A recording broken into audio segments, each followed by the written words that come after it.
Assalamualaikum warahmatullahi wabarakatuh.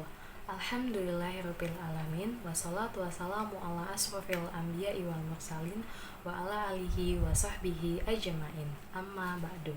Pertama-tama, marilah kita panjatkan puji syukur kehadirat Allah Subhanahu wa taala yang telah melimpahkan rahmat, hidayat dan inayahnya kepada kita semua, sehingga pada hari ini kita dapat berkumpul tanpa satu halangan apapun dan tidak kurang satupun. Tak lupa, sholawat serta salam marilah kita sanjungkan kepada Nabi Agung kita, Nabi Muhammad SAW, yang telah menuntun kita dari zaman jahiliyah hingga terang benderang seperti sekarang ini. Hadirin yang berbahagia, salah satu tokoh Muhammadiyah yang saya kagumi adalah Kiai Haji Ahmad Badawi. Beliau lahir di Kauman, Yogyakarta pada tanggal 5 Februari tahun 1902. Kemudian beliau wafat di Yogyakarta pada tanggal 25 April tahun 1969 pada usianya yang ke-67 tahun. Beliau adalah putra dari pasangan Kiai Haji Muhammad Faki dan Nyai Hajah Siti Habibah. Kedua orang tuanya adalah warga Muhammadiyah. Siti Habibah merupakan adik kandung dari Kiai Haji Ahmad Dahlan. Dengan demikian, beliau adalah keponakan sang pendiri Muhammadiyah, sekaligus salah satu di antara murid pertama Madrasah Ibtidaiyah Diniyah Islamiyah yang pertama kali dirintis oleh sang paman Kiai Haji Ahmad Dahlan pada tahun 1911. Dalam keluarga Badawi sangat kental ditanamkan nilai-nilai agama. Hal ini sangat mempengaruhi perilaku hidup dan etika kesehariannya. Badawi ini sangat senang dalam berorganisasi. Hobinya ini menjadi ciri khusus baginya yang tumbuh sedari masih remaja, yaitu ketika beliau menempuh pendidikan. Sejak masih belajar mengaji di pondok-pondok pesantren, beliau ini sering membuat sekelompok belajar organisasi yang mendukung kelancaran proses mengajinya. Pendidikan Kiai Haji Ahmad Badawi dimulai usia kanak-kanaknya yang dilalui dengan belajar mengaji pada ayahnya sendiri. Pada tahun 1908 sampai 1913, beliau menjadi santri di Pondok Pesantren Lerap Karanganyar untuk belajar tentang nahwu dan saraf. Pada tahun 1913 sampai 1915, beliau belajar kepada Kiai Hajah Dimyanti di Pondok Pesantren Termas Pacitan.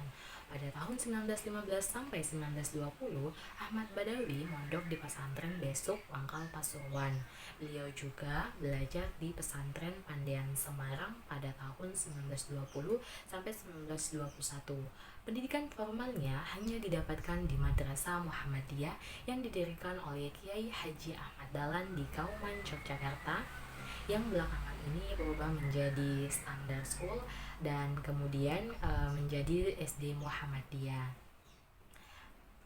Pada masa perjuangan Kiai Haji Ahmad Badawi, beliau ini terpilih menjadi Ketua Pimpinan Pusat Muhammadiyah selama 2 periode, yaitu Muktamar Muhammadiyah yang ke-35 di Jakarta. Badawi terpilih menjadi Ketua Pimpinan Pusat Muhammadiyah periode 1962 sampai 1965.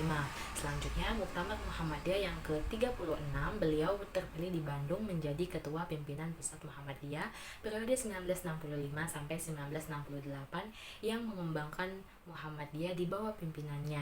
Muhammadiyah semakin berkembang dan berperan aktif dalam masyarakat. Beliau ini juga aktif belajar di madrasah mu'alimin dan mu'alimat, serta beliau ini mengembangkan literasi melalui bagian Taman Pustaka Muhammadiyah. Kemudian juga beliau ini rajin dalam berdakwah dan menyebarkan ajaran agama Islam. Beliau juga pernah menjadi penasihat pribadi Soekarno di bidang agama pada tahun 1963. Beliau juga pernah menjadi Imam 3 Angkatan Perang Sabil pada tahun 1947 sampai 1949. Beliau juga pernah menjadi anggota Dewan Pertimbangan Agung pada tahun 1968 dan menjadi Ketua Majelis Tabligh Pimpinan Pusat Muhammadiyah pada tahun 1913. Kemudian beliau menjadi Kepala Madrasah Zaimat pada tahun 1942. Hadirin yang berbahagia, dari kisah Kiai Haji Ahmad Badawi tersebut banyak sekali pembelajaran yang dapat kita ambil, yang dimana beliau ini rajin dalam berdakwah serta menyebarkan ajaran agama Islam. ketekunan beliau dalam menimba ilmu, serta beliau ini juga aktif dalam organisasi, sehingga beliau sering membuat kelompok belajar yang mendukung kelancaran proses mengajinya. Maka dari itu, marilah teman-teman semua untuk tetap semangat dalam menuntut ilmu. Mungkin itu saja yang dapat saya sampaikan. Terima kasih. Nun wal qalami wa ma yasturun fastabiqul khairat. Wassalamualaikum warahmatullahi wabarakatuh.